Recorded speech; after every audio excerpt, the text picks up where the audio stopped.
Jangan lupa like, comment, and subscribe channel YouTube TVRI Bengkulu dan nyalakan lonceng notifikasinya.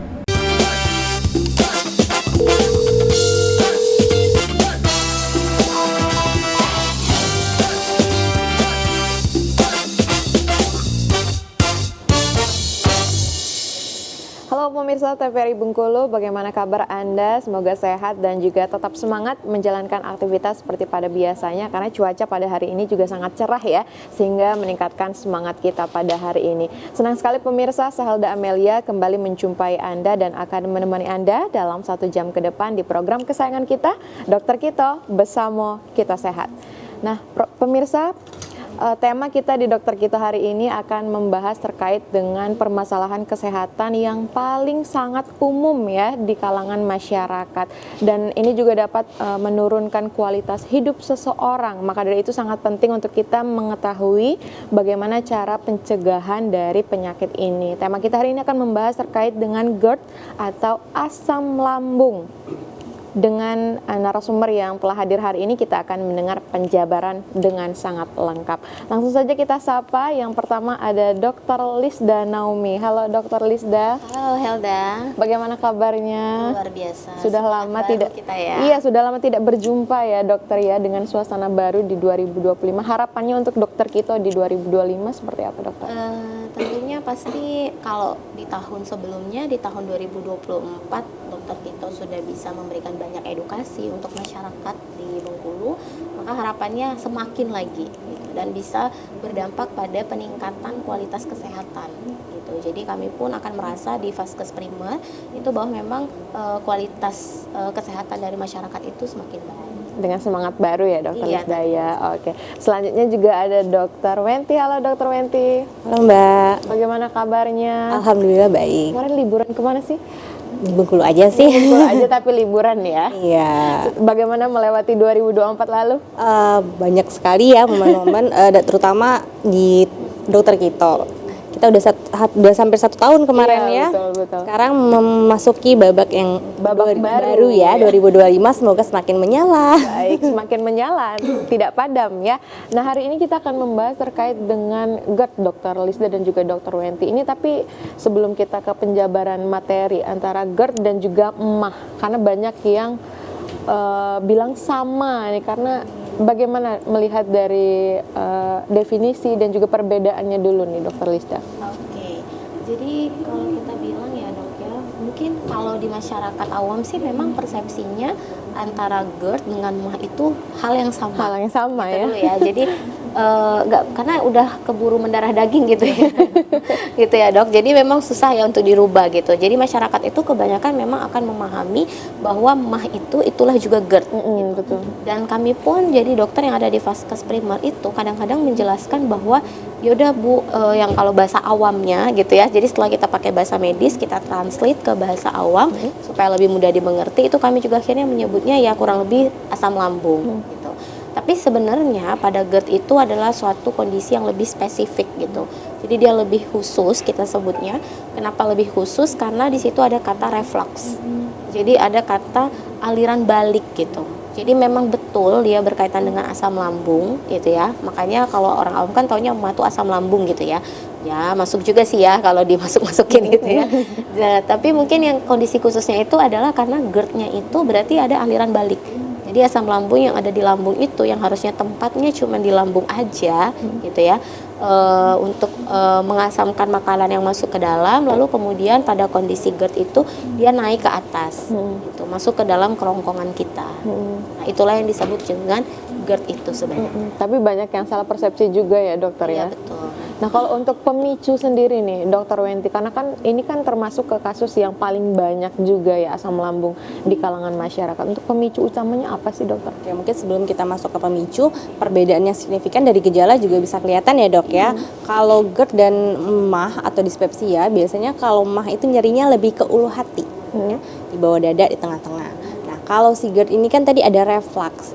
Artinya biasanya asam lambungnya naik ke atas, maka apa yang akan dirasakan? Rasa heartburn, rasa dada terbakar, rasanya panas. Kemudian asam lambung naik, itu kan asam ya, sifatnya berarti akan terasa nanti rasa asam di tenggorokan, kemudian bisa pahit. Nah, dari gejalanya aja memang sebenarnya berbeda ya, lebih spesifik lagi. Nah, pemicunya kalau misalnya mah mungkin karena makannya yang tidak teratur ya. Nah, kalau untuk GERD sendiri ada kriteria khususnya seperti makan makanan yang banyak mengandung gas atau yang lebih bersifat asam. Kita contohkan mungkin durian ya. Nah, itu Lagi musim gasnya, juga ya dokter ya. gasnya banyak ya, kemudian yang sifatnya asam-asam, kemudian soda. Nah, itu bisa memicu peningkatan asam lambungnya tadi. Otomatis dia akan reflux ke atas. Untuk pembuka awal ya dokter ya, semakin hangat untuk kita bicarakan terkait dengan GERD hari ini. Boleh langsung kita dengarkan penjabaran materi yang pertama akan dijabarkan oleh dokter Lisda. Disilahkan dokter Lisda. Jadi sebenarnya topik kita hari ini gitu ya, sebenarnya pas juga ya dibuka di awal tahun, yaitu betul tentang ya. GERD gitu ya. Dan ditambah lagi dengan musim yang lagi berlangsung sekarang gitu Musim ya. durian dan lain sebagainya ya, banyak kayaknya sekali nih judulnya buah-buahan. lebih tepatnya tuh musim buah-buahan Betul, lah betul, ya. betul, Ya, betul. karena rambutan ada, durian ada, manggis ada, semuanya ada gitu ya.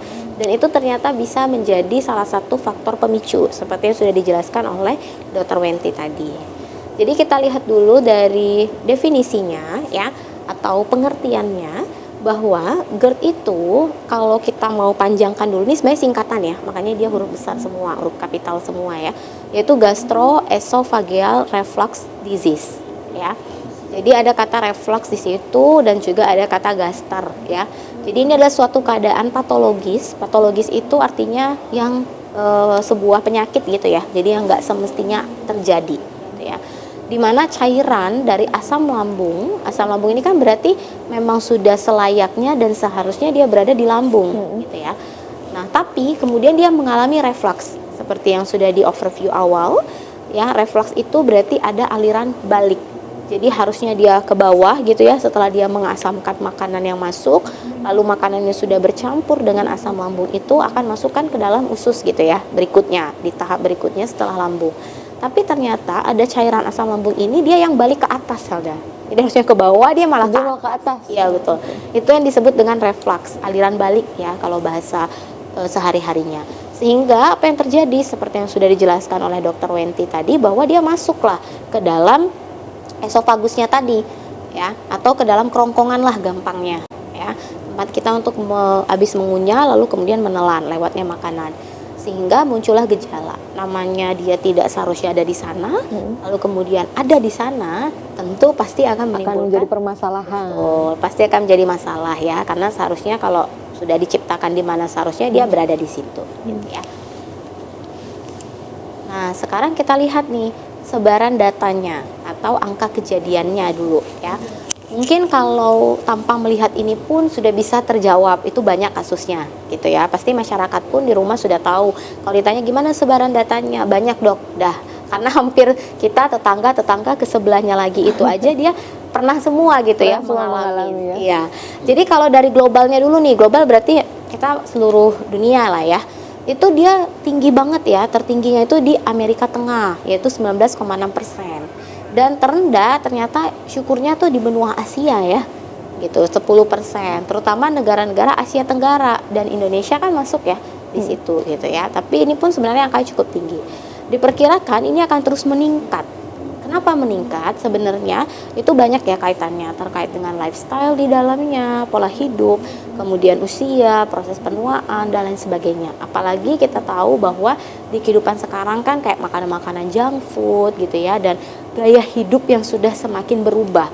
Kalau misalnya dulu ya dok, mungkin kita taunya makan tuh harus 3 kali sehari, pagi, siang, malam. Diajarkan udah dari nenek moyang kita seperti itu. Lalu kemudian sekarang misalnya anak-anak Gen Z merubah pola itu gitu ya, dengan misalnya pagi minum kopi, misalnya cukup itu saja gitu, lalu kemudian hanya di siang atau mungkin hanya di malam saja baru makan yang sebenarnya. Apakah di Provinsi Bengkulu juga kita masih termasuk ke penderita GERD terbanyak juga dokter? Iya betul, jadi di Bengkulu ini sebenarnya angka kasus GERD ini cukup banyak gitu ya.